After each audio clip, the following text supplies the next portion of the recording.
Aujourd'hui, c'est jeudi et comme tous les jeudis, nous recevons notre collègue Mohamedou Oumfa pour la rubrique consacrée à la santé. Bonsoir Salut Mohamedou. Jacques. Comment ça va? Je vais assez bien. Très bien. Alors, ce soir, Mohamedou, nous reparlons de l'épidémie d'Ebola en République démocratique du Congo avec un deuxième vaccin expérimental qui sera introduit dans les prochaines semaines. Tout à fait, Jacques.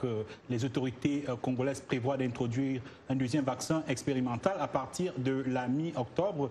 Ce vaccin, qui est fabriqué par la firme pharmaceutique américaine Johnson & Johnson, il est administré à 2 doses à 56 jours d'intervalle. Alors, contrairement au premier vaccin, le RVSV-Sebov est fabriqué par Merck, une firme américaine qui a déjà été administrée à 220 000 personnes ayant eu des contacts avec des cas confirmés d'Ebola. Le nouveau vaccin sera administré à des populations à risque ciblées dans des régions de la RDC où il n'y a pas forcément une transmission active du virus Ebola. Alors ce sera prioritairement aux commerçants congolais qui se rendent au Rwanda tous les jours, selon un communiqué du ministère congolais de la Santé. Il faut dire, Mohamedou, que l'introduction de ce vaccin a été précédée d'une polémique soulevée notamment par l'ancien ministre de la Santé. Tout à fait. L'ancien ministre que vous avez d'ailleurs reçu ici et qui a démissionné de ses fonctions. Après avoir démissionné, le ministre Oli Ilunga avait accordé une interview au journal Le Monde, une interview dans laquelle il dénonçait des pressions pour l'introduction de ce deuxième vaccin. Et voici précisément, Jacques, ce qu'il disait. Un consortium opaque a tenté par tous les moyens d'imposer en RDC le vaccin expérimental du fabricant pharmaceutique Johnson & Johnson. À l'issue de plusieurs réunions, nous sommes arrivés à la conclusion que ce vaccin n'est pas approprié pour arrêter l'épidémie. Il n'est qu'en phase 2 de test et nécessite 2 injections administrées à 56 jours d'intervalle. Alors, lundi dernier, le 23 décembre, le directeur général de l'OMS a rassuré dans une déclaration en faisant savoir que tout ce que, et je le cite, tout ce que nous faisons repose sur des bases scientifiques. Les conseils donnés par le groupe stratégique consultatif d'experts sur la vaccination de l'OMS en mai ont été appliqués. En mai, en effet, Jacques, ce comité, qui est un organe de l'OMS, il faut le rappeler, avait effectivement formulé des recommandations dont l'une est d'ajuster la posologie de ce deuxième vaccin, c'est-à-dire la façon dont ce vaccin est administré. Une autre polémique, Mohamedou, c'est celle qui vient de Médecins sans frontières qui a dénoncé la gestion des stocks de vaccins anti-Ebola. Effectivement, MSF a dénoncé dans un communiqué l'opacité de l'OMS qui serait en train de rationner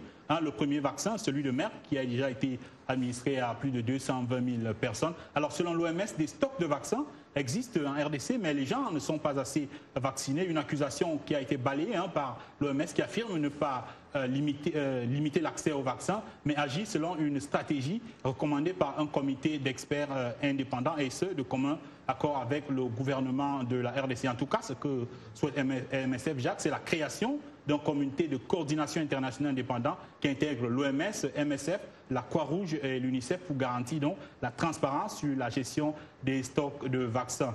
Et puis Jacques, on va terminer avec un sujet parlant de la dengue qui est une infection virale transmise par les moustiques et qui provoque des symptômes semblables à ceux de la grippe. Alors pour tenter d'endiguer une épidémie de cette maladie qui sévit en Asie du Sud-Est, des scientifiques expérimentent actuellement une technique qui consiste à injecter à des moustiques responsables de la maladie une bactérie. Alors comment ça marche? Les explications dans cet élément de Jim Randall que j'ai traduit pour vous.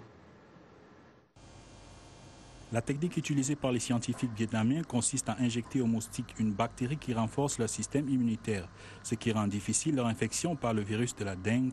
Cette bactérie, c'est la Wolbachia. La Wolbachia est une espèce de bactérie qui, lorsqu'elle est introduite dans le moustique, l'aide à combattre le virus qui cause la dengue. Lorsque les moustiques infectés par la Wolbachia sont relâchés dans la nature, ils se reproduisent avec des moustiques infectés par la dengue. En outre, les moustiques infectés passent la bactérie à leur descendance, l'objectif étant de réduire les risques de contamination aux populations. Selon les experts, les tests effectués au Vietnam et dans plusieurs autres pays sont prometteurs. Nous pensons que cette méthode est très bonne, très efficace et que les populations ne courent pas des risques quand les moustiques sont relâchés.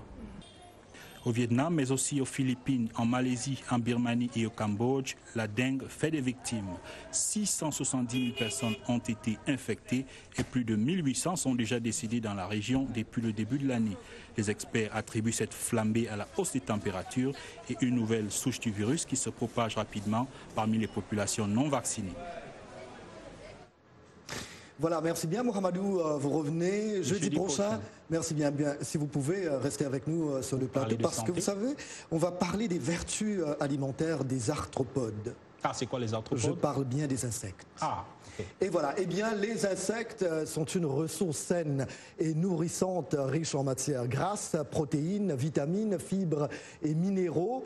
C'est la FAO, l'Organisation des Nations Unies pour l'alimentation et l'agriculture, qui l'écrit dans une étude pour présenter l'élevage d'insectes comme une solution face aux défis mondiaux de l'alimentation. Au Kenya, des agriculteurs élèvent des grillons pour les vendre aux entreprises d'alimentation, comme nous allons le voir dans ce reportage de Ruud Elemendor à Kisumu. Le récit est de Arzuma Compaoré. Nous sommes dans une ferme à Kisumu au Kenya. Des miches de pain fraîchement cuites sont étalées sur une table. Rien d'inhabituel sauf que ce pain a été fait